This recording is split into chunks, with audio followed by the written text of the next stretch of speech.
මනුෂ්‍ය නානායකකාර මන්ත්‍රීතුමා විනාඩි 11යි.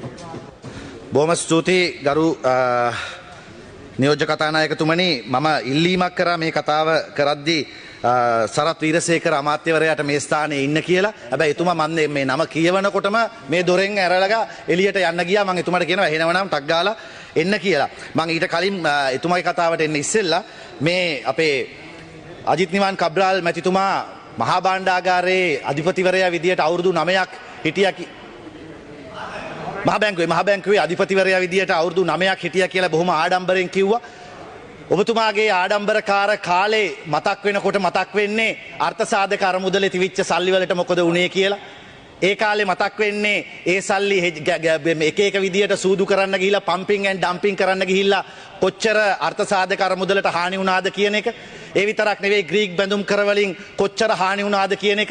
ඉතිහාසයේ ආර්ථිකයේ මහ බැංකුවේ කඩාගෙන වැටීම් සියල්ල අපිට මේ වෙලාවේ මතක් වෙනවා කියන එක මම මේ වෙලාවේ මතක් කරමින් පොඩි පැහැදිලි කිරීමක් 2000 මම හිටපු කාලය තුලදී අපේ ආර්ථිකය වර්ධනය වුණා තමයි 24 ඉඳලා 80 දක්වා මේ දලදේශ නිෂ්පාදිතේ. ඒත් එක්කම මම මහා බැංකුවෙන් යනකොට ගරු නියෝජ්‍ය කතානායකතුමනි EPF එකේ තිබිච්ච unrealized profit එක බිලියන 20යි ග්‍රීක් බොන්ඩ්ස් වලින් අපිට යම්කිසි හරි අපි කතා කරමු. නියෝජ්‍ය කතානායකතුමනි එතකොට ඒ විතරක් නෙවෙයි ඔය කියන බැඳුම් කර ගනුදෙනු වලත් මහ විශාල බැඳුම් කර 3 ගුණයක් 4 ගුණයක් බැඳුම් කර වංචාවල් සිද්ධ වුණෙත් ඔය කියන කාලෙදී කියන එකත් මම මතක් කරනවා. එතකොට මේ වංචාවල් ගැන කතා කරනකොට අපි නිතරම මේ වංචාවල් සිද්ධ වෙන්න යනවනම් ඒවා පිළිබඳව තොරතුරු පාර්ලිමේන්තුව අපිට තියෙන්නේ ඒවා අනාවරණය කරන්න. ඒවා එළියේ ගිහිල්ලා කතා කරන්න කියන චණ්ඩි පාට් වලට යට වෙන්න නෙවෙයි. ඒවා පාර්ලිමේන්තුව ඇතුලේ කියන්න.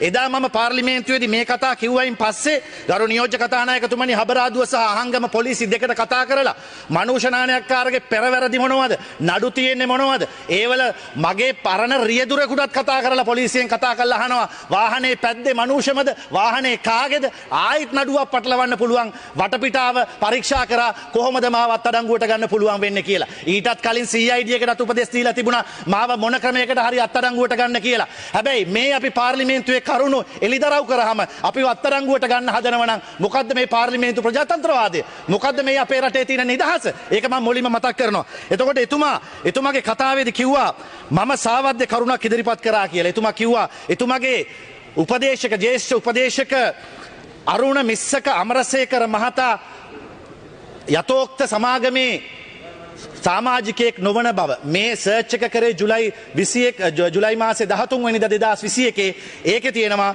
සිකුරටෙක් සොලියුෂන්ස් කියන සමාගමේ අරුණ අමරසේකර ෂෙයා හෝල්ඩර් කෙනෙක් විදියට ඉන්නවා number of shares 1 මෙන්න මේක තියෙනවා මම ඒක එදත් සභාගත කරා. ඒ විතරක් නෙවෙයි මේ තියෙන්නේ ෆෝම් 21 එක ෆෝම් 20 එක තියෙනවා. මේ සියලු තොරතුරු මම එදත් සභාගත කරා.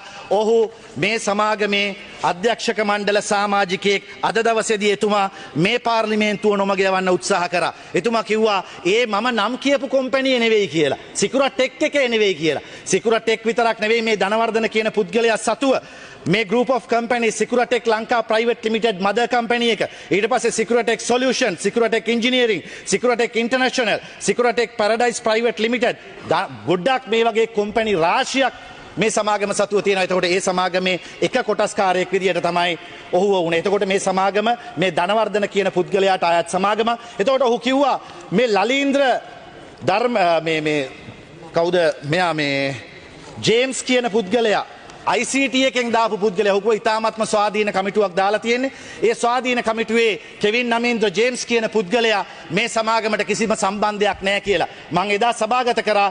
2018 ගත්තු වාර්තාව ඔහු එම සමාගමේ කොටස්කරුවෙක් විදියට ඒ සමාගමේ සේවය කරලා තියෙනවා. දැන් නැති වෙන්න පුළුවන්. හැබැයි ඒ සමාගමේ හිටපු සේවකයෙක් තමයි දැන් මේ ටෙක් කමිටි එකට දාගෙන මේ ටේලමේඩ් කරපු මේ කැබිනට් පත්‍රිකාව සහ ටෙන්ඩර් නෝටිස් එක ටෙන්ඩර් පත්‍රිකාව සකස් කරන්න කියන එක මම තමුන්නාන්සලට මතක් කරනවා. එතකොට එතුමා තව කතාවක් කිව්වා මේ පොලිසියට මේ පිළිබඳව තොරතුරු තවම වාර්තා කරලා නැහැ මේක ප්‍රසන්ටේෂන් එකක් කරලා නැහැ කියලා. මම නම් එදා පාර්ලිමේන්තුවේදී හඬපට ටික සභාගත කරේ නැහැ. නමුත් එතුමා හඬපට ටික අහලා තියෙනවා. ඒ හඬපටවල තියෙන්නේ කලින් කතා කරපුවා කියලා කිව්වා. හැබැයි පොලිසියේ SSP අමරසේකරත් එක්ක කතා කරන ඒවා එතකොට පොලිසියේ මේ ක්ෂේත්‍රයේ බාර කෙනා මේ අයින් වෙච්ච සමාගමේ සේවකයෙක් සමග කතා කරන හැටි අරුණ අමරසේකරගේ නිවසේදී ඇමතිතුමාට ප්‍රසන්ටේෂන් එක ඉදිරිපත් කරපු හැටි මෙතුමා කිව්වේ වෙන කොහෙද ඉදිරිපත් කරා කියලා නෑ අරුණ අමරසේකරගේ ගෙදරදී තමයි මේ ප්‍රසන්ටේෂන් එක ඉදිරිපත් කරේ මේ ප්‍රසන්ටේෂන් එක සියලු තොරතුරු එළියට දැම්මේ. එතකොට මේක හදද්දි කිව්වා මෙහෙම එකක් පොලිසියෙන් ඉදිරිපත් කරලා නෑ කියලා. මම එදා සභාගත කරා මේ modernization and digitalizing Sri Lanka police මේක traffic admin and road safety division එකෙන් තමයි මේ ડોකියුමන්ට් එක ඉදිරිපත් කරන්නේ මේක තමයි පාදක කරගෙන මේ ටෙන්ඩර් පත්‍රිකාව හදන්නේ. එතකොට මේ තාක්ෂණික කරුණු සඳහා අවශ්‍ය කරන උපකරණ සකස් කරද්දී මේක කරන්නේ පොලිසිය SSP පුද්ගලයා තමයි මේක ඉදිරිපත් කරන්නේ. එතකොට මේකේ දැනටත් ලංකාවේ පාවිච්චි වෙනවා ස්පීඩෝමීටර් එකක්. ඒ ස්පීඩෝමීටර් එකත් ලබා දීලා තියෙන්නේ මේ ආයතනයේම තමයි. එතකොට ඒ ලබා දීපු ස්පීඩෝමීටර් වර්ගයේම දිගටම පවත්වාගෙන යාම සඳහා සහ මේකේ ආරක්ෂිතභාවය පිළිබඳවත් ප්‍රශ්නයක් තියෙනවා. මේ තමන් පොලිසියට ඉදිරිපත් කරපු වාර්තාවේ දාලා තියෙන්නේ ඒ කොම්පැනියේ නමින්ම සහ ඒ ස්පෙසිෆිකේෂන් තියෙන ඒ යන්ත්‍රයේම ෆොටෝ එකක් දාලා තමයි ඉදිරිපත් කරලා තියෙන්නේ මේ ටෙන්ඩර් නෝටිස් එකට. එතකොට ඒක ගෙන්නන්න පුළුවන් ඒගොල්ලන්ට විතරයි. එතකොට ඒක ගෙන්නන්න පුළුවන් ඒගොල්ලන්ට විතරයි කියන එකේ ඒ අයට තියෙන ලංකාවේ ඒජන්තවරු ඔවුන් කියන එක සිකුරටෙක් තමයි ඒක ඒජන්තවරු කියන එකේ සහතිකෙත් අද මන් දවසේ සභාගත කරනවා. මේ පොලිසියට ඉදිරිපත් කරපු එකේ තියෙන්නේ යම් පුද්ගල පිරිසකට අයිති ඒ අයගේ සන්නාමය යටතේ පමණක් ගෙන්විය හැකි භාණ්ඩ තමයි ගෙන්නන්න කියලා මේ ටෙන්ඩර් නෝටිස් එකට දාන්න සූදානම් කරලා තියෙන්නේ.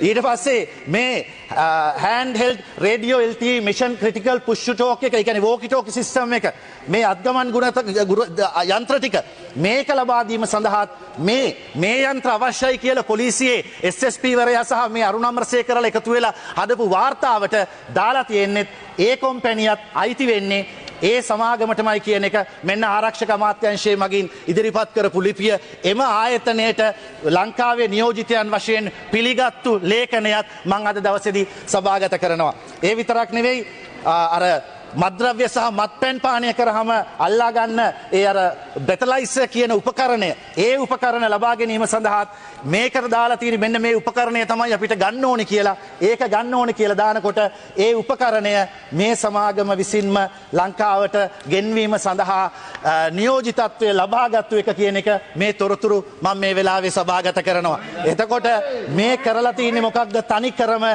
තනිකරම මේ සියලු දේවල් කරලා තියෙන්නේ මේ සියල්ල සූදානම් කරලා තියෙන්නේ කවුරු හරි කණ්ඩායමකට ටේලමේඩ් කරපු ඒ කියන්නේ ඔවුන්ගේ අවශ්‍යතාවය පරිදි සකස් කරපු ටෙන්ඩර් නෝටිස් එකක් සකස් කිරීම සඳහා තමයි මේ සූදානම් කරලා තියෙන්නේ. මේ හඬපටවල තියෙනවා පොලිසිය බිලියන 4.2ක් අවුරුද්දකට ලාභයක් ගන්නවා බදු මුදල් දඩ මුදල් වලින්. අන්නේ දඩ මුදල් වලින් මේකෙන් මිලියන 83ක් අපි මාසයකට ලැබෙන පරිදි මේක හදමු. අපි ආණ්ඩුවට බරක් වෙන්නේ නැතුව පිටරටින් සල්ලි ගන්නේ නැතුව මේ එන බදු මුදල් වලින් මේ සල්ලි ටික අරගෙන මේ වැඩේ කරමු කියලා කියනවා. දවසකට මේකෙන් රුපියල් 500යි 700යි මේ හඬපටවල සියලු කාරණා සඳහන් වෙලා තියෙනවා.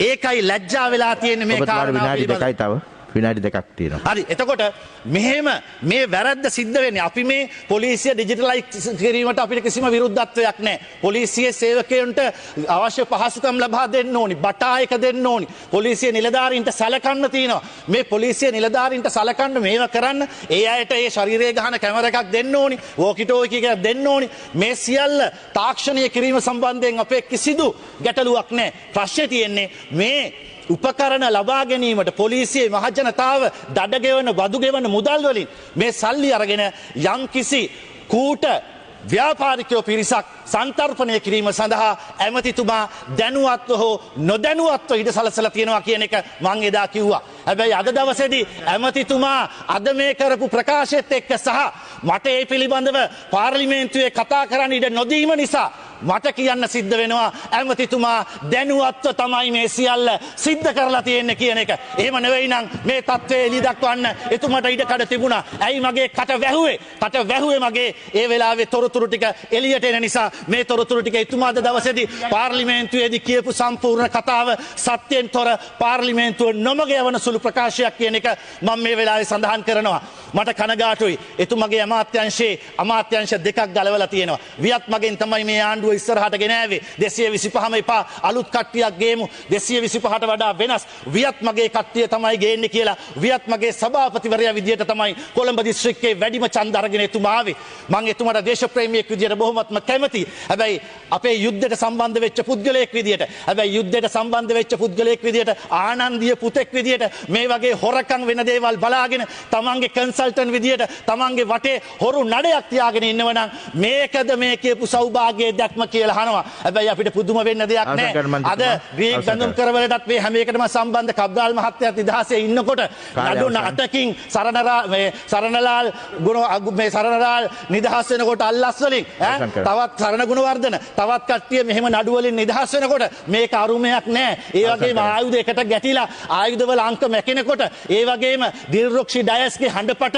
විකෘති කරලා අවසානයේදී ඒ රාජ්‍ය සේවිකාව පලිගන්න තැනට හදන්න පුළුවන් කණ්ඩායම ඉන්නකොට මේවා ගැන පුදුම වෙන්න දෙයක් නැහැ කියමින් මම නිහඬ වෙනවා. බොහොමත් ස්තුතියි.